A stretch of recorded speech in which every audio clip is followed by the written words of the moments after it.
नमस्कार, स्वागत है आप सबका। मैं हूं सौरभ। बिहार में पहले चरण के चुनाव में 9 घंटे हो चुके हैं। हम आपको सभी 71 सीटों पर वोटिंग का पल पल का अपडेट दे रहे हैं। शाम 4 बजे तक तकरीबन 51% वोटिंग हुई है। गया जिले की इमामगंज सीट पर सबसे ज्यादा 53% मतदान रिकॉर्ड हुआ है। इमामगंज सीट से ही एनडीए उम्मीदवार जीतन राम मांझी मैदान में है।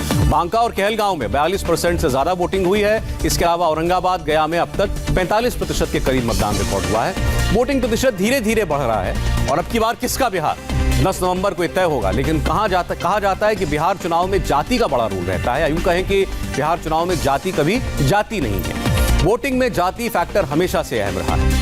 पहली बार इंडिया टीवी आपके लिए वोटिंग का पूरा कास्ट वाइज डेटा लेकर आया है। हमारे रिपोर्टर्स तमाम बूथ तक पहुंचे हैं। हमने रियल टाइम डेटा प्रोसेस किया और यह पता किया कि वोटिंग की टोटल परसेंटेज में किस जाति के वोटर्स का कितना शेयर है, यानी हर जाति के कितने फीसद वोटर्स अब तक अपने वोट का इस्तेमाल कर चुके हैं।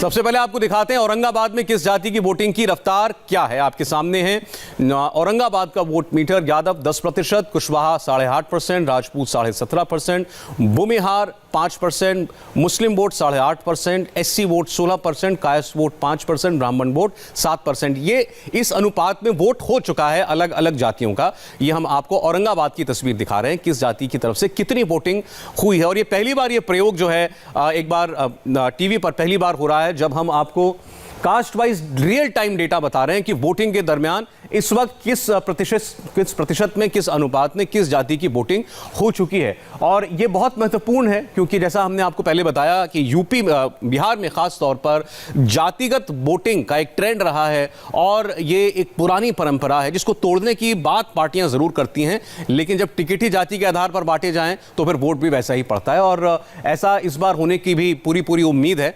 और ये आपके सामने अभी तक का जो वोटिंग ट्रेंड है जाति के हिसाब से वो आपको दिखाई दे रहा है। और इसमें बहुत सारे जो कास्ट वोट्स हैं वो अलग अलग पार्टियां अपना वोट बैंक मानती हैं, तो उनके लिए ये महत्वपूर्ण होता है देखना कि जिसे वो अपना वोट शेयर या वोट बैंक मानती हैं उस जाति के, उस समुदाय के लोग कितने अनुपात में बाहर निकले हैं। इसीलिए ये डेटा बहुत महत्वपूर्ण हो जाता है। अब बात करते हैं औरंगाबाद के बाद मगध रीजन की एक और बड़ी सीट की, जहानाबाद की तस्वीर आपके सामने आएगी। जहानाबाद में यादव, भूमिहार और शेड्यूल कास्ट वोटर्स की सबसे ज्यादा संख्या है। जहानाबाद में अब तक 45% के करीब वोट हुए हैं और किस अनुपात में वोट हुए ये भी आप देख लीजिए। यादव वोट तकरीबन 16% पड़ चुका है, OBC vote 17%, Rajput vote 10%, Bhumihar 15%, Muslim vote 11%, SC vote 21%, Kayastha vote 11% और कुशवाहा वोट 9% के करीब अभी तक पोल हो चुका है जहानाबाद में। तो ये आपके सामने जहानाबाद की बात हुई, जहां पर क्या ट्रेंड चल रहा है वोटिंग का वो आपके सामने है। लगभग 50% के करीब वोटिंग हुई है और दिन खत्म होते होते, वोटिंग का समय खत्म होते होते उम्मीद कर रहे हैं कि एक अच्छा प्रतिशत मतदान का देखने को मिलेगा। पहले फेज के इस चुनाव में बिहार में कुल 71 सीटों पर आज मतदान हो रहा है। 3 फेज में चुनाव बिहार में देखा जाना है। आज का दिन अहम था क्योंकि प्रधानमंत्री की 3 रैलियां भी हुई हैं। यूं तो केवल उन्हीं जगहों पर वो प्रचार कर सकते हैं जहां पर पहले फेज में पोलिंग नहीं हो रही, लेकिन इसका एक असर ओवरऑल जरूर देखने को मिलता है राज्य में। अब बात हम करते हैं जमुई सीट की, जहां से बीजेपी की श्रेयसी सिंह मैदान में है। जमुई में 9 घंटे में 53% से ज्यादा वोट पड़ चुके हैं। अच्छा खासा मतदान हो चुका है और आप देखिए कि यहां पर क्या ट्रेंड देखने को मिला है। ओबीसी वोट लगभग 19% के करीब पड़ा है, Yadav vote 12%, Rajput vote 10%, Bhumihar vote लगभग 3%, मुस्लिम वोट 7.5% के करीब, शेड्यूल कास्ट वोट 8.5% के आसपास, कुशवाहा वोट लगभग 4% और पासवान वोट 9% के करीब हैं। ये 9% जो पासवान वोट जा रहा है, उम्मीद कर रहे होंगे चिराग पासवान की उनकी पार्टी को जाएगा। उनकी पार्टी बड़ी दुविधाग्रस्त स्थिति में चुनाव लड़ रही है। मोदी के साथ हैं लेकिन नीतीश कुमार के खिलाफ हैं, जबकि मोदी और नीतीश कुमार एक मन से चुनाव लड़ रहे हैं। देखना होगा कि जो पासा चला है इस बार चिराग पासवान ने, वो उन्हें इस बार कितने नंबर दिलाता है, या ऐसी किसी भी पोजीशन में चिराग पासवान की पार्टी रहती है कि वो किंग मेकर की भूमिका में या कोई सरकार बनाने में योगदान देने की भूमिका में रहें। हालांकि वो अब तक ये कह रहे हैं कि नीतीश कुमार चुनाव हारेंगे, ये वो सुनिश्चित करेंगे।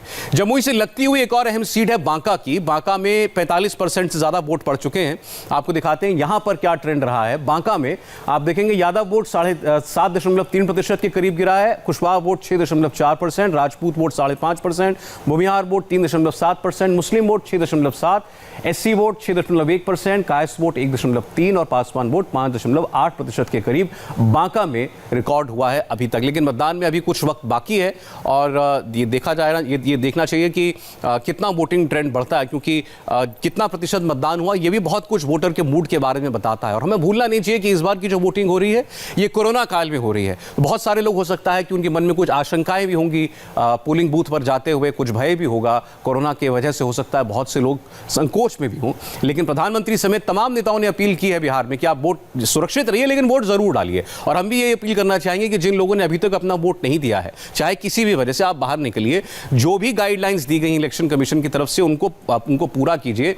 प्रशासन की तरफ से जो गाइडलाइंस है, मास्क पहनिए, आपके पास अगर ग्लव्स पहन सकते हैं तो जरूर पहनिए, गमछा मुंह पर लपेटना चाहते हैं तो वो करिए, लेकिन पोलिंग बूथ पर जाइए। सारे पोलिंग बूथ्स पर इस बार इलेक्शन कमीशन ने बहुत बेहतर बंदोबस्त किए हुए हैं। हैंड सैनिटाइजर्स का इंतजाम है, इसके अलावा टेम्परेचर चेक करने का, बुखार चेक करने की मशीन जो है वहां पर वो मौजूद है, और एक बड़े सुरक्षित वातावरण में चुनाव कराने की बात इलेक्शन कमीशन की तरफ से कही गई है। तो वोट प्रतिशत ज्यादा से ज्यादा हो, ये अच्छा होगा बिहार के लिए और लोकतंत्र के लिए भी। अब हम ससाराम की सीट की बात करेंगे, वो सीट जहां से प्रधानमंत्री मोदी ने बिहार में अपने चुनावी कैंपेन का आगाज किया था। यहां लगभग 47%, 47% के करीब वोटिंग हुई है, और ये सीट जो है ये भी शेड्यूल कास्ट बाहुल्य वोट है। और वोटिंग पैटर्न में दिख रहा है कि सबसे ज्यादा वोट भी शेड्यूल कास्ट वोटर्स की तरफ से ही पड़े हैं। यहां पर आप देखेंगे Yadav vote 7%, OBC vote 11%, Rajput vote 10% के करीब, भूमिहार वोट 13%, मुस्लिम वोट 10%, एससी वोट 9%, वैश्य समाज का वोट 14% और कुशवाहा समाज का वोट 10% के करीब अभी तक पोल हो चुका है। और जैसा हमने आपको बताया कि ये एक हमने नई पहल की है। अमूमन ये डेटा जब पूरा वोट शेयर आ जाता है उसके बाद उसको डाइसेक्ट किया जाता है कि किस समुदाय की तरफ से, किस जाति की तरफ से कितना वोट हुआ, ताकि ये पता लग सके कि वो जो ट्रेडिशनल वोट जिस पार्टी का है उसको कितना फायदा या कितना नुकसान हुआ। लेकिन इंडिया टीवी के रिपोर्टर्स चूंकि मैदान पर हैं और तमाम जगहों पर हमने कोशिश की है कि ज़्यादा से ज़्यादा पोलिंग बूथ्स को हम कवर करें, इसलिए ये रियल टाइम डेटा आप तक हम पहुंचाने की कोशिश कर रहे हैं। और नेताओं की नज़र भी इस ट्रेंड पर रहती है, खासतौर पर कि उनका जो सॉलिड बेस है वोटर्स का वो कितना बाहर निकला है। बहरहाल वोटिंग का एक मोटा ट्रेंड जातिगत आधार पर क्या रहा वो तो आपने देखा। अब फिलहाल वोटिंग की स्थिति क्या है ये बताने के लिए हमारे साथ हमारे दो सहयोगी जुड़ रहे हैं। ज्योति मिश्रा हमारे साथ हैं और नीतीश चंद्र। नीतीश, सबसे पहले आप बता दें आप इस वक्त कहां पर हैं और अभी तक पोलिंग की क्या हालत है? देखिए, मैं अभी बाढ़ विधानसभा क्षेत्र में हूँ। पटना जिले के अंदर ये आता है। मोकामा से बिल्कुल सटा हुआ इलाका। मतदान से जुड़े जो लोग हैं वो इंतज़ार कर रहे हैं वोटरों का, लेकिन अब यहाँ कोई नहीं है। जिनको भी वोट डालना था लगभग सारे लोग जा चुके हैं। इक्का दुक्का लोग कभी कभी आते हैं। तो वोटिंग प्रतिशत बहुत अच्छा नहीं है, लेकिन हाँ बहुत ख़राब भी नहीं है। और अभी चूँकि वक्त है, अभी चूँकि समय है, तो इसलिए संभव है कि धीरे धीरे ये प्रतिशत और बढ़े। लेकिन जो जहाँ तक वोट ट्रेंड की बात है, मोकामा और बाढ़ इन दोनों जगहों में हमने देखा कि जो युवा वोटर हैं वो काफ़ी ज़्यादा दिखाई दे रहे हैं। महिलाओं की संख्या भी हमें काफ़ी अधिक दिखी।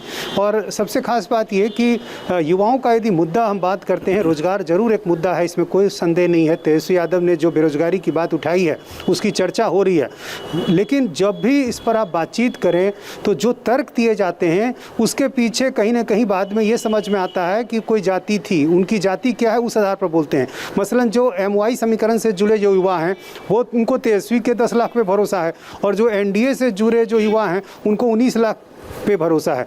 तो जातीय समीकरण जो है वो पहले की तरह इस बार भी पूरी तरह से दिख रहा है, और निश्चित रूप से जातीय समीकरणों के आधार पर ही नतीजे सामने आएंगे।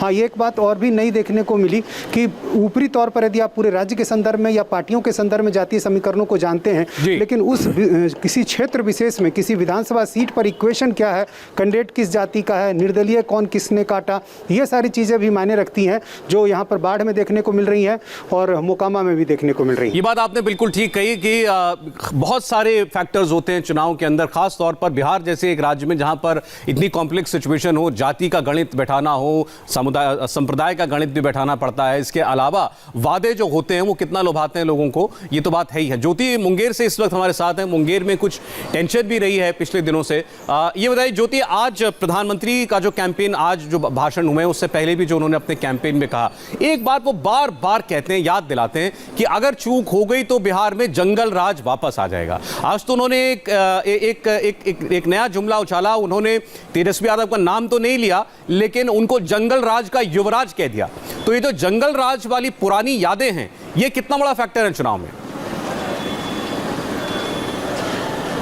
सौरभ, पिछले 15 दिन से बिहार के अलग अलग विधानसभा क्षेत्रों में हम जब घूम रहे हैं, इस फैक्टर पर ज्यादातर जब आप वोटर्स की राय लेते हैं तो एक मिला जुला रिस्पांस मिलता है। कुछ लोग ये कहते हैं कि पुरानी बातें छोड़िए, अब आपको 15 साल का मौका दिया, आपने इसमें क्या कुछ कर दिखाया। जो लोग संतुष्ट हैं वो फिर से सुशासन की सरकार यानी कि नीतीश बाबू को लाने की बात करते हैं। लेकिन जो लोग उस बात से इत्तेफाक नहीं रखते वो ये कहते हैं कि तेजस्वी नया चेहरा है, चोट खा चुके हैं। ऐसे में उन्हें ये दर्द पता है कि अगर लालू राज में जो जंगल राज की बिहार की बात की जाती थी वो रिपीट होगा तो जनता उन पर विश्वास नहीं करेगी। बहरहाल सौरभ, सुबह जमुई से होते हुए, लखीसराय से होते हुए मैं मुंगेर पहुंची हूं और दोनों ही जगहों का आपने जो आंकड़ा तो पहले ही दे दिया है। अब अगर बात मुंगेर की करें तो बिहार के बहुत सारे एस्पेक्ट्स होते हैं जिस पर वोट दिया जाता है, लेकिन चंद घंटों में ये तस्वीर कैसे बदलती है इसका बड़ा एग्जाम्पल बनकर उभरा है मुंगेर। कुछ युवा मेरे साथ मौजूद हैं जो कई बातों को लेकर नाराजगी जाहिर कर रहे हैं। यहाँ तक कि मुंगेर में बहुत बड़ा डिसअपॉइंटमेंट ये है कि लोगों ने वोटिंग का ही बॉयकॉट कर दिया है। इन्हीं से जानते हैं क्या नाराजगी। आपका नाम क्या है? वैभव कृष्णा। वैभव, आपने वोट नहीं डाला, आप यहीं के वोटर हैं, क्या वजह है? यहाँ प्रशासन को मतलब कि नीतीश कुमार ने ऐसे छूट दे रखी है कि प्रशासन हिटलर शाही कर रही है। मतलब कि यहाँ हर एक इशू पे देखिए, पुलिस का यहाँ पे तानाशाही का एक रवैया हो गया। बाइक चेकिंग से लेकर के हर एक रुख में महाशिवरात्रि। तो पहले से आपने डिसाइड किया था वोट नहीं देंगे या जो दुर्गा विसर्जन के दौरान हंगामा विसर्जन के बाद, लेकिन दुर्गा विसर्जन के बाद तो ज्यादा नाराजगी ऐसे स्टार्टिंग वैभव से हम ये बात कहना चाहेंगे, ज्योति आप उनसे बात कर रही हैं, वोट न देना किसी भी सूरत में ये अच्छी बात नहीं है।